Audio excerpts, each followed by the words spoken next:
Okay, so today we're going to take a second look at crystals. The reading that I did the other day, now this is my quartz crystal, and this has been present at all of my readings for like 6 years, right?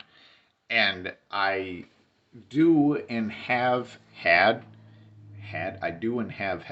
I have had and used crystals for like 12 years, right? Since my spiritual awakening and starting to use Reiki and all of this stuff. Crystals have been a fairly big part of my spiritual journey, and I definitely believe that they've helped me a bunch.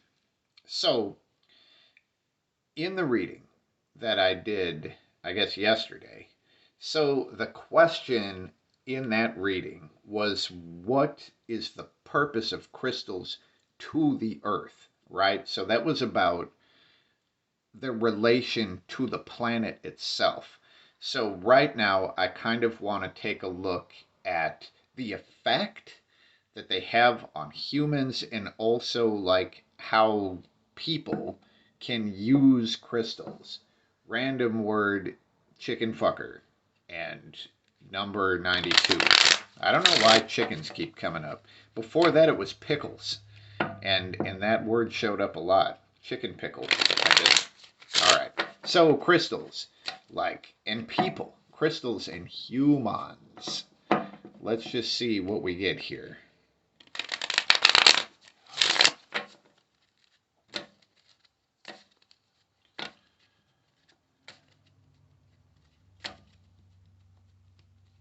Maybe we'll give it one more of these.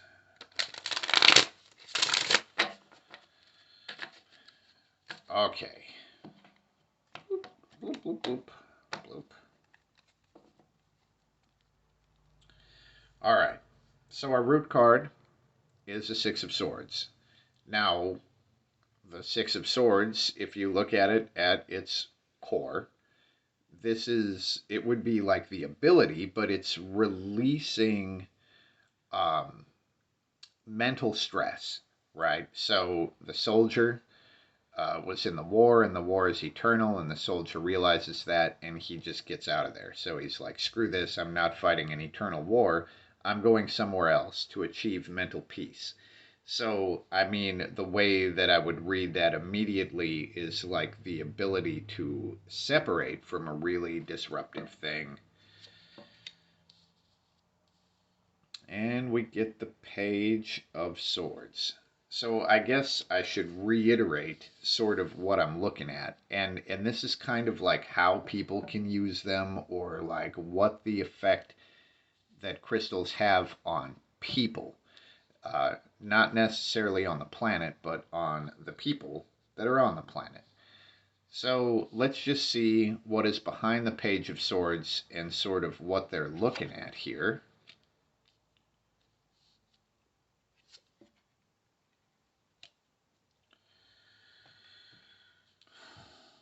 Okay. So what's behind the Page of Swords? We get the Hierophant. And what the Page of Swords is sort of zeroing in on is the Five of Cups. Now, the Page of Swords itself tends to be about what we focus on. The Page of Swords is kind of a message that you will find what you look for, right? So, and it shows up in this robotic eye. The Page of Swords is like very good at zeroing in on one specific thing and then finding it. So here, the Page of Swords is walking away from the Hierophant, and the Hierophant is like tradition and structure, and I mean traditional power structures, and like rules and all of that. Traditional rules. Now here, the energy is moving forward and looking at the Five of Cups, and the Five of Cups is like the old married couple. It shows a communication breakdown. It's emotional stagnation. Okay, so hmm.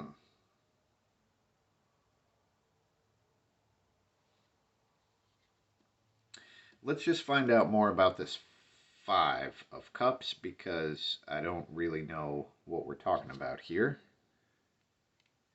And we get the Sun. The Moon showed up in the other one. So we get the Sun. All right.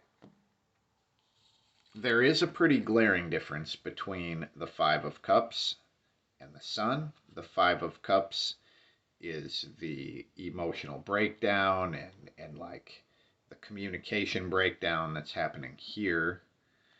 And the Sun is about shameless truth and expression, acceptance. Like these two are pretty much exact opposites. So this might be the ability to zero in on ways in which communication has broken down. Now, how does the Hierophant play into this? These two would make sense. I mean, if it's just showing like humans' ability, to release yourself from stress and like shit that you can't really do anything about, like the eternal war. And here it would be about ways in which emotional stagnation and communication breakdowns have happened. Now, let's find out what the Hierophant is talking about, because here the Page of Swords is like sort of turning away from the Hierophant and walking the other direction. So, how does this traditional rule and power structure stuff, I mean, how does that really fit into the picture? And we get the Wheel of Fortune. Now, the way that I would read the Hierophant and the Wheel of Fortune together, this is stuff like the astrology stuff. This is like the celestial wheel, right? This would basically be the circle that would happen every year as the sun moves into this constellation or that constellation or whatever. And basically that the way that the at least our solar system and observable galaxy sort of moves like a clock, um, that could show up as the Hierophant. Like this is the power structure that you have to deal with, right? And it's all of the precession of, what do they call that? I don't know. I'm spacing it out right now. The precession of the equinoxes, I guess. But it's like how the universe and specifically I guess our galaxy is sort of moving at a specific rate, like a clock. And here it's the ability to kind of look away from that and see how communications have broken down. I guess, I mean, what do we get on the top? The Three of Pentacles reversed. And this is like the opposite of a really well working group. So the Three of Pentacles is a collaboration that doesn't work. Okay. So this looks like it would give people kind of the ability to fight back against bigger time cycles and bigger rules, or at least the ability to kind of focus on something else and work in different areas. These readings about crystals have been very confusing, to say the least. And again, I'm going to say Bogoi's a Nogu. Like, this might be something that is just very obscured and maybe unknowable. But, all right.